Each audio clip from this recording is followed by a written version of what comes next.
కాళేశ్వరం ప్రాజెక్టుపై విచారణ జరుపుతున్న జస్టిస్ పీసీ ఘోష్ కమిషన్ భవితవ్యంపై ఉత్కంఠ కొనసాగుతోంది.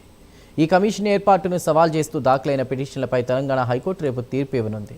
కాళేశ్వరం ప్రాజెక్టులో భాగమైన మేడిగడ్డ, అన్నారం, సుందిళ్ల బ్యారేజీల నిర్వహణలో జరిగిన అవకతవకలపై విచారణకు తెలంగాణ ప్రభుత్వం ఏర్పాటు చేసిన జస్టిస్ పీసీ ఘోష్ కమిషన్ చెల్లుబాటుపై హైకోర్టులో వాదనలు ముగిశాయి. అయితే ఈ వ్యవహారంపై రేపు హైకోర్టు తీర్పు ఇవ్వనుంది.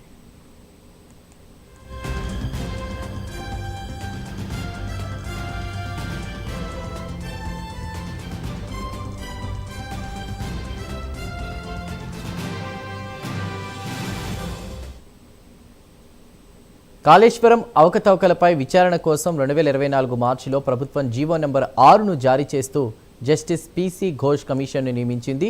ఈ జీవోను సవాల్ చేస్తూ కేసీఆర్, హరీష్ రావు హైకోర్టును ఆశ్రయించారు. జస్టిస్ పీసీ ఘోష్ కమిషన్ చేపట్టిన విచారణ ప్రక్రియలో నిబంధనల ఉల్లంఘనలు జరిగాయని పిటిషనర్లు పేర్కొన్నారు. తమపై అభియోగాలు మోపే ముందు తమ వాదనలను కమిషన్ పరిగణలోకి తీసుకోలేదని ఆరోపించారు. ఇరుపక్షాల వాదనలు సుదీర్ఘంగా విన్న తర్వాత న్యాయస్థానం రేపు తీర్పు ఇవ్వనుంది.